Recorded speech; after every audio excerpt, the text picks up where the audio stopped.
what actually the Javed Abedi Fellowship is. Disability rights और disability inclusion पे focus करते हैं। आपने पर्सन विद डिसेबिलिटी की मेंटल हेल्थ पे रिसर्च की। अनकंफर्टेबल फील करते हैं ड्यू टू इनएक्सेसिबिलिटी, उनको वो अपॉर्चुनिटीज नहीं मिल पाती है जो इन्हें मिलनी चाहिए, जिसकी वजह से पर्सन विद डिसेबिलिटीज घर पे ही रहता है। गवर्नमेंट ने कौन से ऐसे इनिशिएटिव्स लिए हैं जिनसे इन लोगों को फायदा हुआ है? ग्राउंड लेवल पे अभी वो वैसा वो वर्क नहीं कर रही है।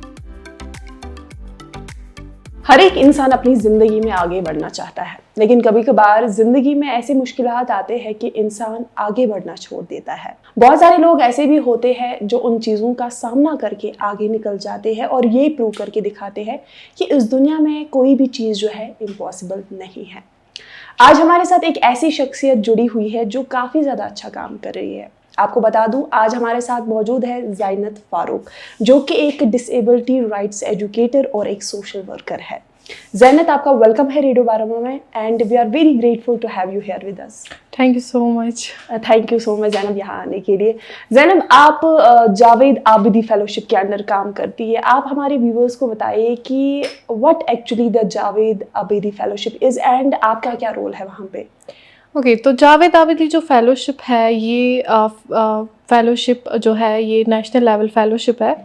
ये एक लीडरशिप प्रोग्राम है 15 मंथ्स का, जो डिसेबिलिटी राइट्स और डिसेबिलिटी इंक्लूजन पे फोकस करते हैं। और मेरा रोल वहाँ पे as a fellow and as a researcher मैं अभी वहाँ पे उनके साथ काम कर रही हूँ। ओके, अगर मैं फेलोशिप की बात करूं तो फेलोशिप के दौरान आपने किस किस्म के प्रोजेक्ट्स या कम्युनिटीज़ के साथ काम किया, और फेलोशिप के दौरान जब आप ग्राउंड लेवल पर काम कर रही थी तो उस टाइम पर आपको सबसे बड़ा चैलेंज क्या लगा? तो सबसे पहले जब मैं ग्राउंड पे मैं गई पहले, तो जो पर्सन विद डिसेबिलिटीज थे वो ज़्यादा हेजिटेट करते थे बात करने में। एंड उनकी फैमिलीज भी उनको अलो नहीं करते थे। दे वाज थिंकिंग कि मे बी कोई स्कैम है, क्योंकि कश्मीर में ये सारा चीज़ होता है, तो कोई नहीं बोलता था। क्योंकि मेरा जो टॉपिक है वो मेंटल हेल्थ पे है, तो अपने जो फीलिंग्स इमोशंस कोई नहीं दिखाता था कि क्या वो फील करते हैं, कहाँ वो एंशियसनेस फील करते हैं, तो वो वैसा कोई नहीं दिखाता था। तो ये चैलेंज जो है ये मेरे पहले सामने आई। लेकिन धीरे धीरे जब मैंने पर्सन विद डिसेबिलिटी से पहले बात की, इंटरेक्ट किया उनके साथ, देन वो थोड़ा फ्री होके फिर अपनी वो फीलिंग्स वगैरह शेयर करते थे। और इसके साथ साथ मैं उनकी फैमिली से भी बात करती थी, उनके फादर मदर ज़्यादा मेजरली, क्योंकि एक फादर मदर का एक बहुत ही इम्पोर्टेंट रोल होता है फॉर पर्सन विद डिसेबिलिटीज।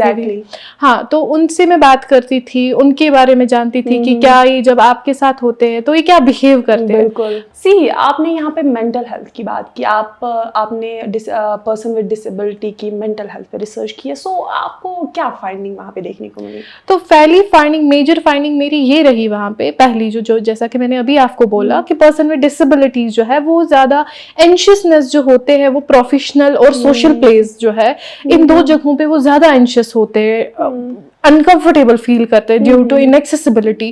क्योंकि अगर हम कश्मीर की बात करें, यहाँ पे बहुत ही कम एक्सेसिबिलिटी है फॉर पर्सन विद डिसेबिलिटीज के लिए।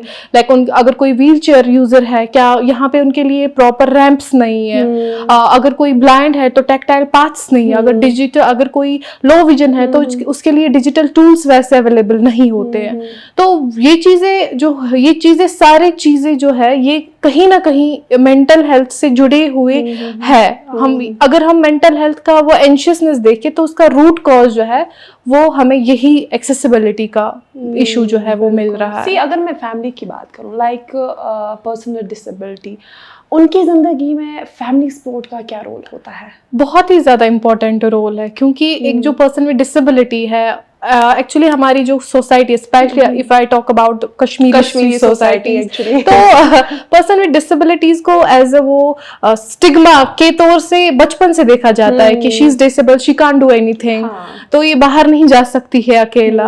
इफ कि अगर वो जा भी सकती है, लेकिन उसका सोशल एस्टीम बहुत लो हो चुका होता है ड्यू टू हमारे सोसाइटी के थॉट्स उनके लिए होते हैं कि वो काइंड ऑफ चैरिटी बेस उनको ट्रीट करते हैं कि she is disable, she can't do anything. So यही सारी चीजें जो है ये पर्सन विद डिसेबिलिटी के कहीं ना कहीं सेल्फ स्टीम को कम करके वो कॉन्फिडेंस वो खो जाते हैं। फैमिली का सपोर्ट बहुत ज़्यादा ज़रूरी है, खासकर इन लोगों के लिए। जब तक फैमिली का सपोर्ट नहीं होगा शायद ये बच्चे जो है डिप्रेशन में भी जा सकते हैं। एग्जैक्टली।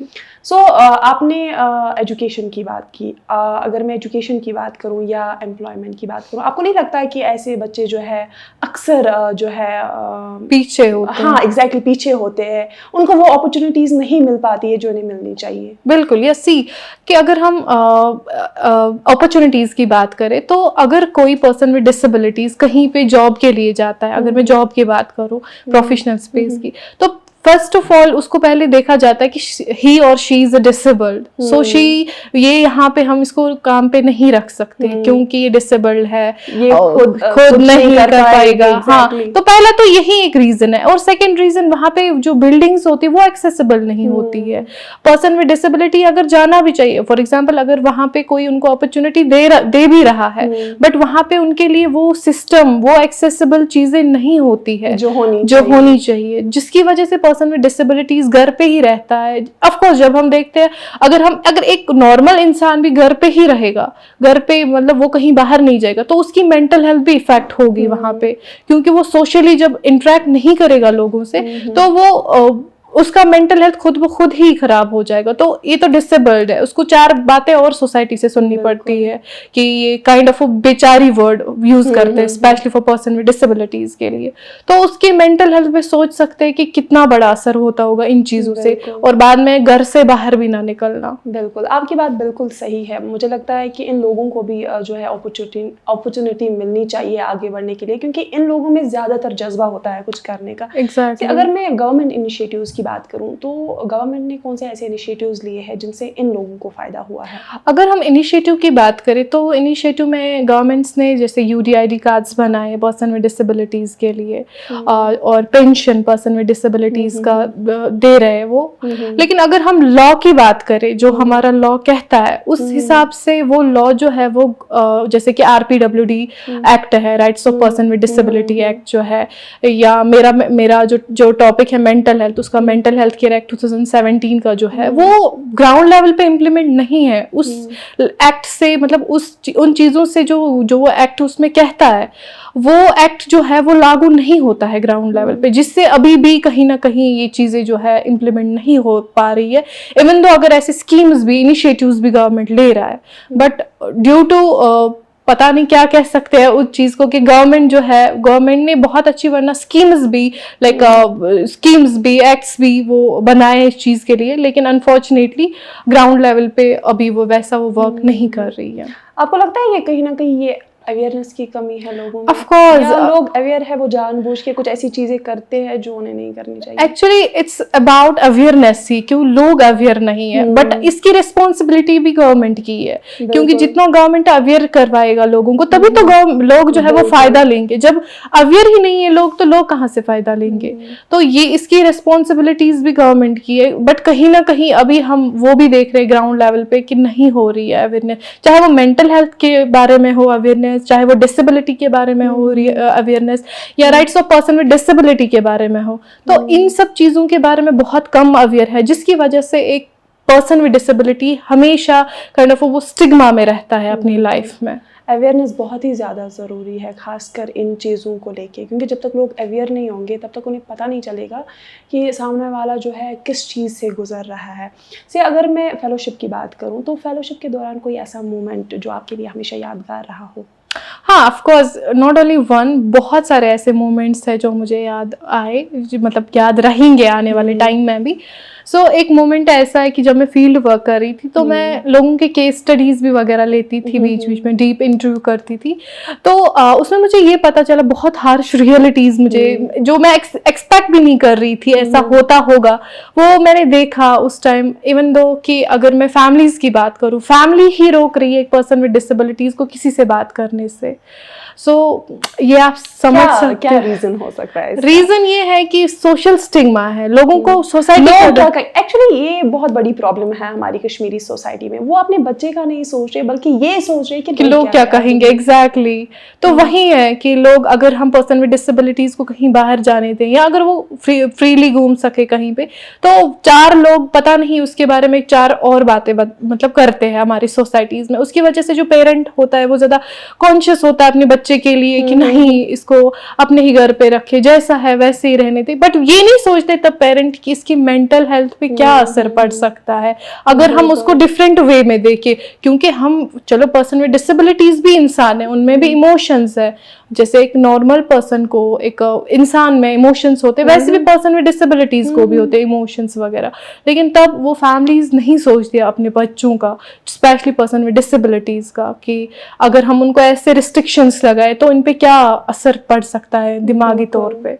यहाँ पे आपकी बातों से मुझे ये लगा कि ज़ैनब की बातों से मुझे ये लगा कि पेरेंट्स का रोल बहुत ही ज़्यादा इम्पॉर्टेंट है। अगर पेरेंट्स ही ये कहेंगे नहीं हमारा बच्चा नहीं कर सकता, तो शायद वो एक 4 दीवारों में बंद हो जाता है। सो अगर आपके घर में भी कोई ऐसा बच्चा है जो डिसेबिलिटी का शिकार है, तो उसको उड़ने दीजिए। उसका भी सपना है कुछ करने का, तो उनके पंख जो है आप काटे ना। ज़ैनब, लास्ट पे आपकी क्या मैसेज रहेगी? लाइक हमारे जो व्यूअर्स जो भी है, चाहे वो पेरेंट्स हो या बच्चे हो, जो भी, उनके लिए आपकी क्या एडवाइस? तो मेरी मैसेज ये रहेगी, जो भी पर्सन विद डिसेबिलिटीज है, फॉर गॉड सेक उनको एक इक्वल रिस्पेक्ट की जरूरत है। नॉट चैरिटी बेस्ड कि वो पर्सन विद डिसेबिलिटी है तो वो चैरिटी बेस्ड उनको हम दिखाते हैं कि अरे बेचारी, वैसा नहीं। उनको इक्वली रिस्पेक्ट दो, उनको इक्वली फ्रीडम दो, एज जैसे आप बाकी बच्चों को देते हैं या बाकी लोगों को देते हैं, वैसे उनको भी दो। इक्वली ट्रीट करो इन सबको। इंक्लूजन जो है वो आए हमारे कश्मीर में, यही मेरी उम्मीद है। बिल्कुल, ज़ैनब की बात बिल्कुल सही है। हम सब इक्वल है। जो हम कर सकते हैं वो बच्चे भी कर सकते हैं। आप अपना जो विजन है वो ब्रॉड रखें। ऐसे बच्चों को आप 4 दीवारी में बंद ना करें, उन्हें भी उड़ने दें। उनके भी सपने हैं, क्योंकि अगर आपका सपोर्ट उनके साथ नहीं होगा तो ऐसे बच्चे डिप्रेशन, एंजाइटी का शिकार हो सकते हैं। Thank you Zainab, thank you सो बात मच, करने के लिए। So much. तो दोस्तों, ये थी हमारे साथ ज़ैनब फारूक, जिनसे आज हमने बात की और ये जाना कि जो डिसेबल पर्सन है वो कितने सारे चैलेंज फेस करते हैं और गवर्नमेंट की तरफ से कौन से इनिशिएटिव्स लिए गए हैं। अगली बार फिर मिलेंगे एक नए मेहमान के साथ। तब तक आप देखते और सुनते रहे 89.6 FM रेडियो बारामूला। अल्फाज हमारे, एहसास आपके।